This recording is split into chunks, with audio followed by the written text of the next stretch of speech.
Amém. Estamos lendo o livro de Juízes, estamos no capítulo 6. E eu convido você a ler comigo hoje, partindo do verso 11, na sequência um pouco de onde estávamos. Juízes 6, 11, de 11 a 13. Sexto livro. Sétimo.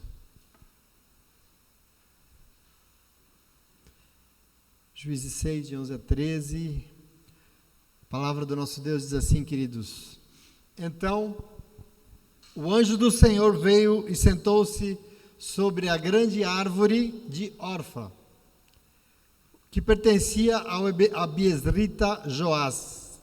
Gideão, filho de Joás, estava malhando trigo num tanque de prensar uvas para escondê-lo dos midianitas. Então o anjo do Senhor apareceu a Gideão e lhe disse: O Senhor está com você, poderoso guerreiro. Ah, Senhor, Gideão respondeu: Se o Senhor está conosco, por que aconteceu tudo isso? Onde estão todas as suas maravilhas que os nossos pais nos contam quando dizem: Não foi o Senhor que nos tirou do Egito? Mas agora, Senhor, o Senhor nos abandonou e nos entregou nas mãos de Midian. Amém? Até aqui, para começarmos e retomarmos a nossa leitura, começamos semana passada do livro de Juízes e só para reforçar um pouco, relembrar aqui o que nós já vimos, o povo vivia num momento muito triste, um momento de escravidão bem profunda, assim. Escravidão essa, aliás, que o Senhor já havia libertado várias vezes, porque o Senhor tem esse poder de nos libertar. Deus pode, é plano de Deus. Deus nos fez para a liberdade, nós entendemos aqui semana passada. Mas veja, se a gente não está atento, volta, né? E aqui o caso é essa: se a gente não se posicionar, a situação volta. Volta por quê? Porque é muito normal, eu vejo isso muito, Deus fazendo coisas lindas na vida de tanta gente, mas a gente gosta de insistir nas nossas teimosias, né? Ser humano, a Bíblia tem no Êxodo uma palavra que é um povo de dura cerviz, né? Um povo que não se dobra. A gente insiste nas nossas obstinações e quando o ser humano não permanece naquela situação que o Senhor o levou, ele acaba se rendendo a outras coisas, ele acaba se rendendo a outras questões. Essas escolhas levam à escravidão e à aflição. Aliás, eu estava lendo uma coisa interessante essa semana, um filósofo que eu conheci na faculdade, chamado Luiz Felipe Pondé. Ele não é nem crente, nem propriamente dito um crente, mas ele falou um negócio muito interessante. Ele falou: eu não tenho nenhum problema com quem diz que não acredita em Deus. Mas o problema mesmo é que quem não acredita em Deus acaba acreditando num monte de bobagem. Inclusive, chega ao absurdo. Na verdade, ele não falou absurdo, ele falou pieguice, mas chega a bizarrice de acreditar em si mesmo. Então veja, isso é uma verdade, né? É a mais pura verdade. O ser humano só vive se acreditar em algo. Se não acreditar em nada, a vida não tem nenhum sentido. Então vai acreditar, queira ou não, vai ter que acreditar em alguma coisa. E assim, tirar Deus dessa equação é um negócio meio, porque você vai acabar acreditando num monte de coisas que vão causar muitas aflições, e é a tal da escravidão que a gente está falando aqui desde da outra quarta-feira. Aliás, o simples fato de viver neste mundo já nos enche delas, né? Tanto que Jesus disse que se com Ele estivermos, e se nós tivéssemos bom ânimo, nós venceríamos todas elas. O Senhor Jesus é o que nos ajuda a vencer as tais das aflições. Agora, viver num mundo que é assim, e ainda por cima, se entregar, ser teimoso, ser obstinado, e se entregar a isso, só vai atrair situações e coisas que nos escravizam, que nos afligem, enfim. E isso cá para nós não é muito inteligente, né? Não é, mas eu estou falando isso porque é exatamente o quadro que o livro dos Juízes apresenta da história do povo de Israel. Essa é a situação do livro de Juízes inteiro. Você depois, lendo, você vai entender. Porque, como sempre, depois que tudo dá errado, o povo se lembra que Deus existe. Era sempre assim. E por isso eles clamavam ao Senhor, e também, como sempre, Deus ouvia o clamor e vinha com toda a sua misericórdia ajudar o povo em todo o tempo. E nessa hora, o que Deus fazia aqui neste momento? Ele levantava um juiz, porque não tinha uma grande liderança. Deus levantava um juiz que era um líder, que ia colocar o povo de novo nos trilhos do caminho, dos caminhos do Senhor, e assim a vida voltava para o ritmo normal, a vida voltava a ser cheia de liberdade, cheia de felicidade, mas passado o tempo, adivinha? Passado o tempo, ia de novo o povo lá fazer o que melhor lhe parecia da sua vida. Isso não é, eu estou dizendo, é o livro que diz. Fazendo o que melhor achava, e aí vinha o quê? Aflições, escravidões, e novamente. E assim foi por décadas, inúmeras vezes, a mesma situação. E semana passada nós começamos a entender que o Senhor é um Deus que intervém, né? Deus quer ajudar, e por isso Deus veio com a sua intervenção. E nós vemos que a primeira coisa que Deus fez nesse contexto aqui, foi ter enviado um profeta, não é isso? Nós lemos isso? Quem estava aqui se lembra? Por quê? Porque a maneira de Deus intervir na terra é através da profecia. Deus intervém falando. E aí Deus tinha uma palavra para colocar de novo o povo nos caminhos que deveria. Ele tinha uma palavra para dizer. E hoje nós vamos prosseguir, entendendo um pouco, que Deus não se limita a falar, né? Deus é um Deus que fala, Deus é um Deus que sempre avisa, mas Ele não se limita a isso, mas Ele vem e age de forma muito concreta. Porque o texto diz isso. Depois que o profeta falou, depois que a palavra foi ministrada, o texto diz que o Senhor veio ao encontro do povo aflito e escravizado. O texto diz que uma das famílias, no meio desse povo, vivendo nesse momento tão aflito, era de um sujeito chamado Joás. E esse cara tinha uma roça, tinha uma plantação. E como também nós vimos, todos os anos os midianitas vinham e levavam toda a safra e deixando o país desolado. Não foi isso que nós vimos? Todo mundo com assim, um grão na mão, desolado. Mas diz que o anjo do Senhor, ou seja, o mensageiro enviado por Deus, veio até a roça de Joás e se assentou debaixo de uma grande árvore que tinha na sua propriedade. Gideão era filho desse Joás. Ele era filho de Joás, e naquele dia, diz o texto aí, você entender um pouco, estava ele, Gideão, malhando o trigo. O que é malhar o trigo? Pegar as espigas do trigo, né? Quem conhece trigo, aquele cacho de trigo, e bater com uma vara, malhar, para quê? Para soltar os grãos de trigo, porque é através dele que se faz a farinha e o pão. É o famoso que na roça a gente conhece bem, debulhar o trigo, né? Estava ali numa... Agora veja, Gideão estava malhando o trigo dentro de um tanque de prensar uvas. Por quê? Porque ele ia fazer vinho de trigo, é isso? Não dá certo, não é isso. Ele estava se escondendo do ladrão. Ele estava se escondendo do ladrão. Será que Gideão não deu o dízimo? Ele está se escondendo do devorador. Aliás, a Bíblia diz que os midianitas eram como gafanhotos, né? Vai ver isso aqui. Bom, tem o tempo da colheita do trigo e tem o tempo da colheita das uvas. E a esperteza de Gideão qual foi? Bom, como o tempo agora é de colheita de trigo, ninguém vai procurar a uva.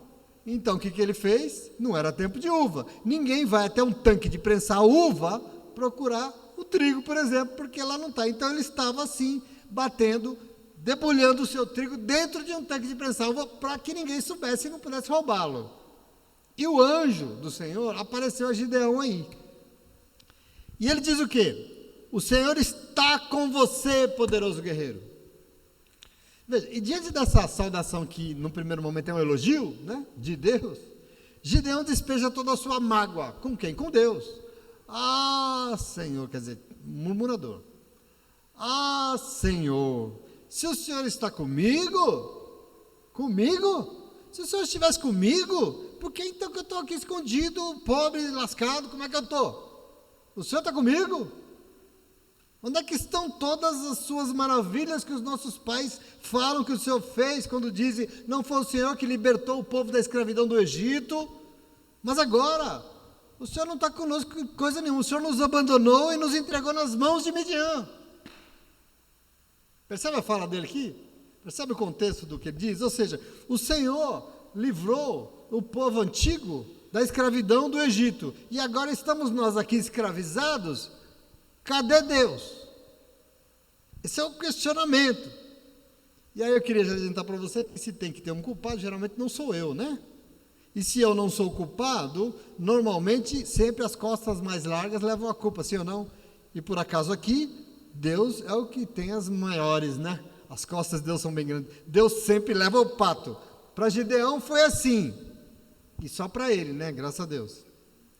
Mas veja, Gideão, assim como os israelitas aqui, jogam a culpa pela situação que eles estavam vivendo nas costas de Deus, nas costas do Senhor. De quem é a culpa dessa aflição, dessa escravidão que nós estamos vivendo? Lógico, de Deus que não está vendo, de Deus que não faz o que dizem que Ele pode fazer, aliás, o que Ele já fez.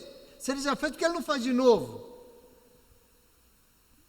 Terceirizamos o negócio. Agora, veja que interessante. Você que estava aqui semana passada, você leu comigo, diz que Deus tinha enviado um profeta para pregar, não foi isso? E o profeta veio, e a palavra foi pregada da maneira que Deus mandou, e o sermão falou exatamente disso.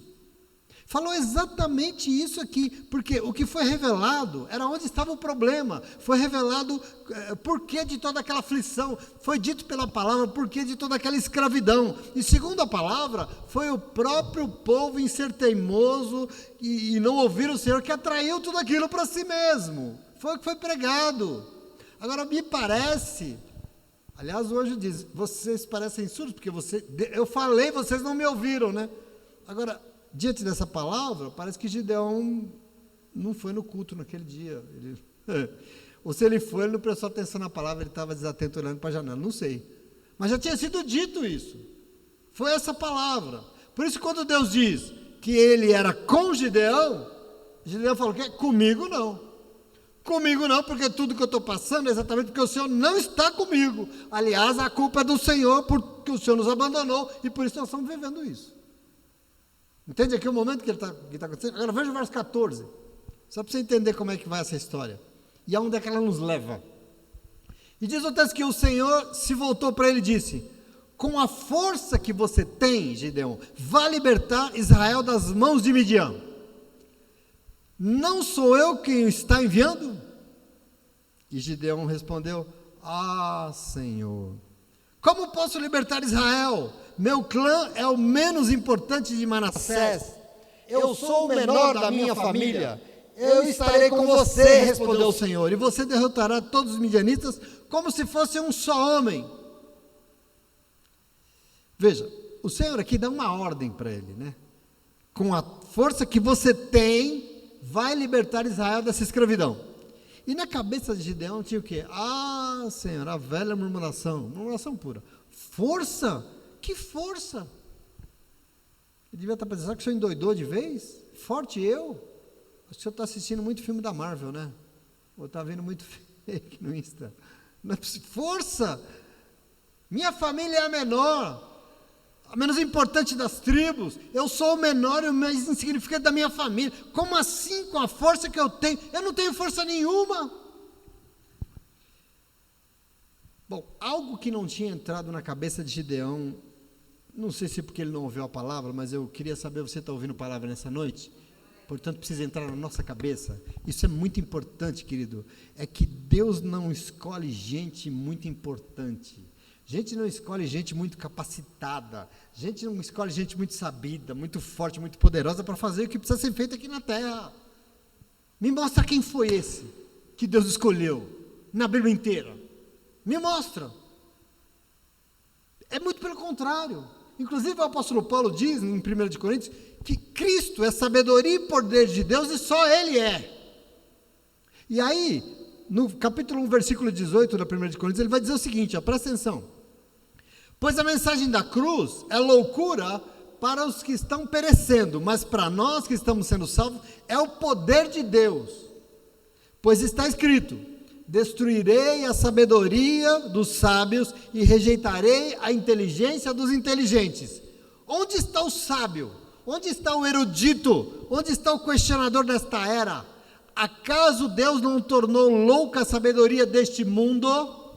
Visto que na sabedoria de Deus, o mundo não o conheceu por meio da sabedoria humana, então agradou a Deus salvar aqueles que creem por meio da loucura da pregação. Não quer demais perguntar, nessa noite tem algum louco aqui, alguma louca? Tem? Porque se tem, a gente precisa tomar posse disso em nome de Jesus. O Senhor estava tentando dizer para Gideão, murmurando, que se achava um coitadinho, Deus não olha para cá procurando as nossas capacidades. Deus não olha para cá procurando a nossa beleza, a nossa força, os nossos talentos, as nossas riquezas. Deus não escolhe seres humanos que se acham os melhores, queridos, nem os maiores. para fazer aquilo que ele pretende fazer. Ele olha para cá e busca exatamente o contrário. E você vai entender hoje por quê. Porque o próprio Paulo, no mesmo lugar, no capítulo 1 da primeira carta de Coríntios, versículo 27, ele diz o seguinte, mas Deus escolheu as coisas loucas do mundo para envergonhar os sábios, e escolheu as coisas fracas do mundo para envergonhar as fortes. Ele escolheu as coisas insignificantes do mundo, as desprezadas, as que nada são, para reduzir a nada as que são, para que ninguém se vanglorie diante dele. É, porém, por iniciativa dele que vocês estão em Cristo Jesus, o qual se tornou sabedoria de Deus para nós, isso é, justiça, santidade e redenção, para que, como está escrito, quem se gloriar, glorie-se no Senhor. Amém, comunidade? Você entende isso? Portanto, nós precisamos entender aqui, se Gideão não estava entendendo, nós precisamos entender. Aliás, nós vamos, porque o Senhor continua ministrando palavras, o Senhor continua vindo na terra, e a razão é que Ele não se conforma com o seu povo escravizado por nada, nem por ninguém. Isso não é plano de Deus, e assim o Senhor quer libertar, e para isso Ele faz o quê? Ele chama os seus. Esse é o agir do Senhor. Seus quem? Os menos, os menores, os mais fracos, os mais humildes, os que sabem que nada são. Sabe por quê? Porque através de nós o milagre, quando através de nós o milagre acontecer, quando através de nós a libertação for alcançada, toda a glória e toda a honra será dada ao nome do Senhor e a de ninguém mais. Deus não escolhe os poderosos, Deus escolhe os fracos. Então, meu irmão, veja, minha irmã, Jesus afirmou que quando você orar, milagres vão acontecer. Você tem que tomar posse disso. Existe autoridade na boca de um servo de Deus, de uma serva de Deus. Quando você orar, milagres vão acontecer. E você orar, ai pastor, mas quem sou eu? E sabe quem é você? Ninguém. Sabe quem é você? Ninguém. E eu quero que você tome posse disso em nome de Jesus, meu irmão. Eu e você nada somos, porque quem vai fazer o milagre é Ele, não sou eu, nem é você, nem somos nós. A gente tem que tomar posse disso. Nós precisamos compreender como é que Deus trabalha, senão nós ficamos aqui patinando, e a gente não entende, e não age, e não vive o trabalhar de Deus. Você compreende isso? Gideão, murmurão, né? Só para rimar um pouco, Gideão, murmurão, diz para o Senhor, eu e minha família somos os menos, dos menores, dos mais fracos. E o Senhor dizendo o quê? Eu sei, meu filho, e por isso eu estarei com você, meu querido. Eu sei que você não pode nada, é por isso que eu vou estar com você. E é com todo o seu nada que você vai fazer uma coisa extraordinária. É com o seu nada que você vai derrotar os midianitas como se fosse uma só pessoa. É com esse nada aí que você é. Porque a lógica aqui é o seguinte, a lógica da palavra assim, vá com essa força que você tem, que você vai libertar Israel. Mas que força? Sabe qual? A força dos que sabem que não são nada, mas que aceitam o chamado e obedecem ao que Deus está mandando. Aqui está a nossa força. A nossa força está na obediência e não no nosso braço, não na nossa capacidade, não no nosso poder de passar 2 anos orando. Não é isso. Se Deus não fizer, você pode fazer o que você quiser, que não vai acontecer nada. Tanto que no verso 14 o Senhor diz para ele o quê? Não sou eu que estou te mandando. Quem é que está te mandando, amigo?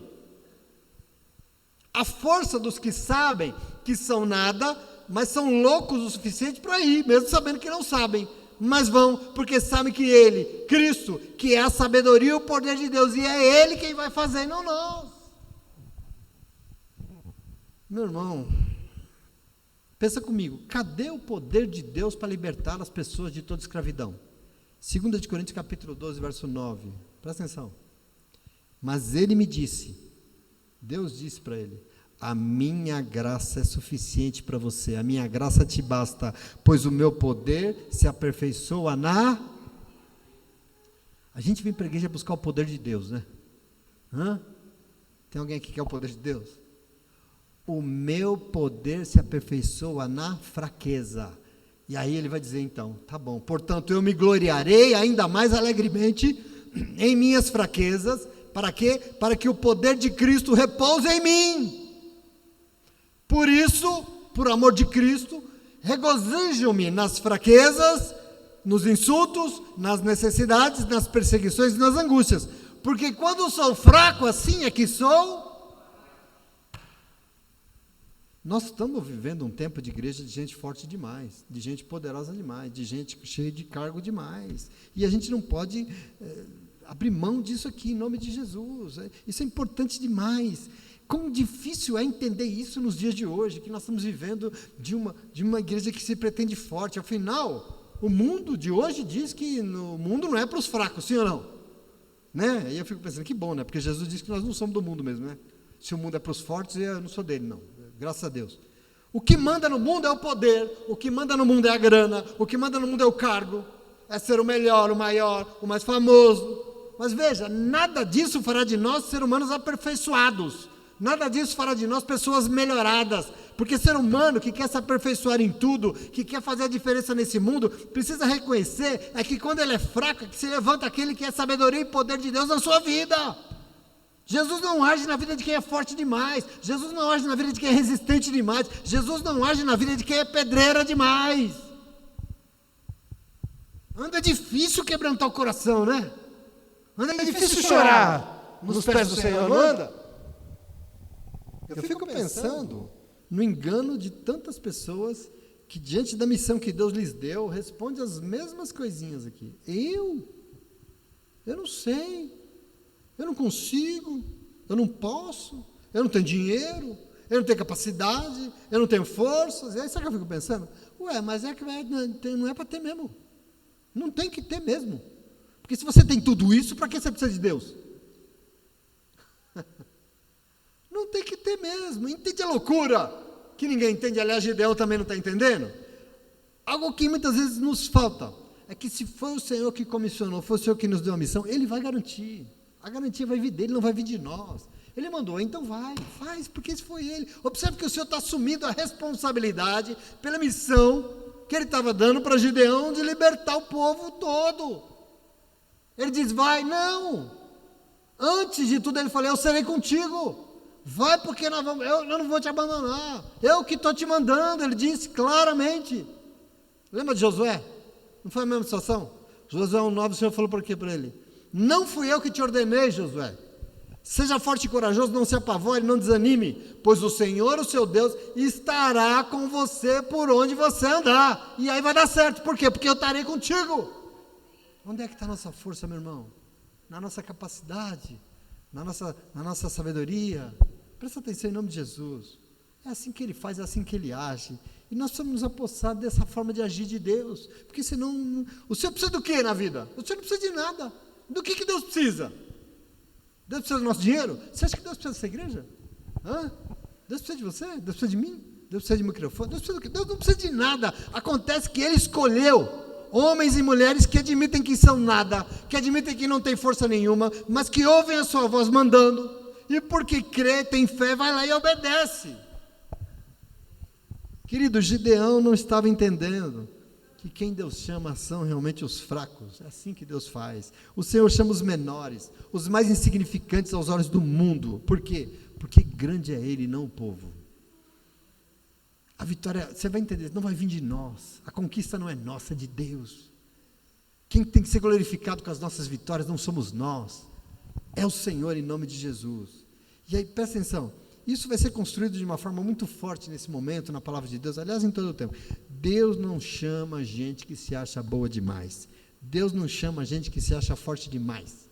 Deus chama e usa os pequenos, os menores, porque quando a vitória vier, todos vão ter que reconhecer que veio porque as mãos de Deus agiram. Foi o Senhor que deu, foi Ele que fez, em nome de Jesus. Amém? Observe todo mundo que Deus chamou, todos, que se alguém tinha alguma coisa, tinha que abandonar para ir. Todos em nome de Jesus, amém? Vamos continuar lendo o verso 17 aqui. Entendeu aqui? Entendeu aqui o agir de Deus? Então veja, tem um chamado aqui. Mas Gideão não se deu por rogado, ele prosseguiu. Se de fato posso contar com o teu favor, dá-me um sinal de que és tu que está falando comigo. Peço-te que não vá embora até que eu volte e traga minha oferta e coloque diante de ti. E o Senhor respondeu, esperarei até você voltar. Gideão foi para casa, preparou um cabrito, com uma arroba de farinha fez pães sem fermento, pôs a carne num cesto e o caldo numa panela, trouxe-os para fora e ofereceu-os a ele sob a grande árvore. E o anjo de Deus lhe disse: apanhe a carne e os pães sem fermento, ponha-os sobre a rocha e derrame o caldo. Gideão os fez, com a ponta do cajado que estava em sua mão, o anjo do Senhor tocou a carne e os pães sem fermento, e fogo subiu da rocha, consumindo a carne e os pães, e o anjo do Senhor desapareceu. Sumiu. O rapaz, além de murmurar, é inseguro, né? E aí, por isso, ele pede um sinal. Você sabe que na Bíblia Sagrada, sinal é milagre, né? Você sabe disso? E você sabe também que Deus não gosta muito desse negócio de ficar pedindo sinal para crer, né? Deus não gosta muito desse negócio. Por quê? Se para crer que é o Senhor que está nos chamando para fazer alguma coisa, nós precisamos ver um sinal, nós não estamos crendo que é Ele que está nos dando a missão. Ou não? Quem precisa ver, não crê. Sim ou não? Mesmo assim, Gideão, insegurão, né? Pede. E como o mais importante para Deus era mostrar para todo o povo como é que se vence a escravidão. Porque ele ia usar o menor dos menores de todo o povo. E por pura misericórdia, então, o Senhor concede a ele o sinal. Mas depois desaparece. Não sei se o anjo ficou bravo com ele, mas desaparece. Aí veja o verso 22. Quando Gideão viu que era o anjo do Senhor, exclamou: ah, Senhor soberano, eu vi o Senhor, a face do Senhor. Eu vi o Senhor face a face. E aí disse-lhe o Senhor: paz seja com você, filho, não tenha medo, porque você não morrerá. Gideão construiu ali um altar de honra ao Senhor e deu este nome: o Senhor é paz. E até hoje o altar está em Ofra dos Abiezritas, né? Então veja, quando ele viu que era o anjo do Senhor, como assim? Ele achou que era quem? Quer dizer que sem sinal ele não teria acreditado, é isso? Pergunta para mim. Ele soube que era, mas mesmo sabendo ele murmurou: ah, Senhor soberano, eu vi o anjo do Senhor face a face, ou seja, eu vou morrer. E aí o Senhor disse, como se ele estivesse falando assim: agora além de escravo, além de fugido, além de fraco, ainda agora por cima eu vou morrer, né? Eu tenho que falar para ele: rapaz, fique em paz. Fique em paz, você não vai morrer. Você não vai morrer. Aí, parece que ele ficou em paz. E o texto diz que ele construiu um altar para honrar o nome do Senhor, enfim. Veja, mesmo com o Senhor garantindo, Gideão precisava de um milagre para saber que o negócio era de verdade. E aí eu fico pensando no que isso tem a ver conosco, né? Eu fico me perguntando, nós já recebemos promessa da parte de Deus? Você já recebeu alguma promessa de Deus? Já? Você tem ouvido palavras de Deus? Deus tem falado? Sim ou não? Mesmo quando você está se sentindo fraco, Deus tem garantido que vai dar tudo certo, porque não é que você é o tal que você pode, não, mas Ele vai ser contigo. Tem sido assim? Você entendeu que o poder de Deus se aperfeiçoa nas nossas fraquezas? Você entendeu isso? Se sim, eu queria te dar uma notícia melhor. Sabe o melhor? Deus tem feito sinais no nosso meio, sim ou não? Deus tem feito sinais maravilhosos no nosso meio. Por quê? Porque Deus nos conhece, o Senhor nos conhece, o Senhor sabe de nós, o Senhor sabe das nossas limitações, Ele sabe, mas mesmo assim, eu queria que essa comunidade entendesse aqui, que maior e mais importante para Deus é a missão que Ele tem de ajudar esse povo escravizado a se libertar. Nada é mais importante do que isso. Se Deus tiver que fazer cair fogo do céu, Ele vai fazer, porque o que Ele quer é que o povo seja libertado.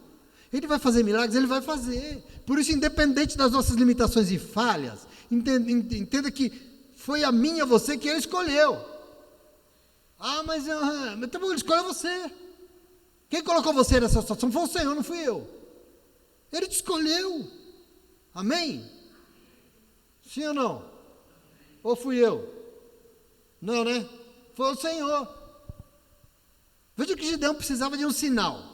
Porque quem está com a autoestima assim no chão, derrubada, porque viu tudo dando errado, tem dificuldade de crer só na palavra que ouve. Deus está falando, mas para acreditar, ele pede um sinal miraculoso. E sabe o que ele teve? Ele teve um milagre, ele teve um sinal miraculoso. Fogo botou da rocha e consumiu a sua oferta. Você já viu rocha pegando fogo? Rocha pegar fogo? Não. Mas aqui pegou, porque é milagre. Brotou fogo na rocha e consumiu a oferta. E tudo isso não é porque a rocha pega fogo, mas é para entender o que nós estamos entendendo essa noite. O Senhor é conosco. Vamos porque Ele chamou. Ou não? É? Dá para ir? O Senhor fala conosco. Ele não fica só nas palavras. O Senhor vem até nós e quer nos usar. O Senhor ministra palavras nesse lugar, o Senhor faz coisas, a gente ora e... Mas Ele vem até aqui e nos chama para algo porque Ele quer nos usar. Mas, querido, presta atenção. É assim que Ele faz, mas Deus não vai só assumir compromissos. Ele vai usar a nossa vida. Ele quer libertar o povo da escravidão. E essa nossa vida fraquinha, tal, Ele quer que seja uma ferramenta de libertação nas mãos dEle. E por isso que é tão importante que nós vamos nos posicionar para não nos excluir dessa missão tão linda, que eu acho que esse é um problema nosso. Porque a gente fica medindo pela nossa capacidade, a gente não entende como Deus age, a gente não entende como Gideão está, e a gente impede que Deus faça o mais importante, que é a missão, que é a obra que Deus quer fazer na terra, através de nós. E por isso nós precisamos nos posicionar. Ele vai nos dar sinal, Ele vai fazer milagre na nossa vida, Ele vai fazer o que for para mostrar para você que Ele é o teu Deus e que Ele é conosco, em nome de Jesus, que Ele é contigo. Eu quero que você espere isso da parte do Senhor, porque é promessa dEle. Deus nunca disse vai porque você vai por sua conta e risco. Não, vai porque eu serei contigo. E Ele vai fazer o quê? Sinais. Porque a Bíblia diz, Jesus disse isso. Olha, eu vou ler para você Marcos 16, 12 em diante. Olha o momento que Jesus estava ressurreto e Ele apareceu aos discípulos. Mas o povo acreditava? Não. Tem a parte do Tomé, enfia o dedo aqui, bababá, na mão, vocês sabem a história? Diz assim, depois que Jesus apareceu, noutra forma, a dois deles, estando eles a caminho do campo, eles voltaram e relataram isso aos outros, mas também nesses eles não acreditaram. Mais tarde Jesus apareceu aos 11 enquanto eles comiam, censurou-lhes a incredulidade e a dureza do seu coração, porque não acreditaram no que tinham visto depois de ressurreto, e disse-lhes, vão pelo mundo todo e preguem o evangelho a todas as pessoas. Quem crer e for batizado será salvo, quem não crer será condenado. E aí ele diz o quê? Estes sinais acompanharão os que crerem, porque em meu nome expulsarão demônios, falarão novas línguas, pegarão em serpentes, e se beberem algum veneno mortal não lhes fará nenhum mal, imporão as mãos sobre os doentes e esses ficarão curados. Você, eu, nós, o povo que crê, existem sinais, nós temos essa autoridade dada pelo Senhor, então nós aqui, mas eu não consigo, mas eu não posso. Esses sinais miraculosos segurarão o povo que se dispõe aí e ser ferramenta de libertação no mundo, simples assim, porque se não vai, se não crê, que sinal? Nem de trânsito, nenhum. Presta atenção, portanto eu quero reforçar nessa noite esse momento aqui de um Gideão murmurando, inseguro, recebendo do Senhor um sinal miraculoso, de que mesmo com todas as nossas limitações, porque é assim, mesmo com todas as fraquezas, inseguranças, Deus disse que ia ser com ele, Deus seria com ele, e por isso ele iria conseguir.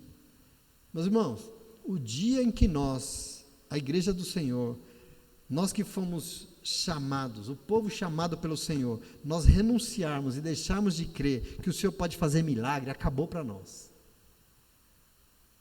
O dia que você deixar de acreditar que Deus pode usar as tuas mãos, a tua boca para fazer milagre, acabou para nós.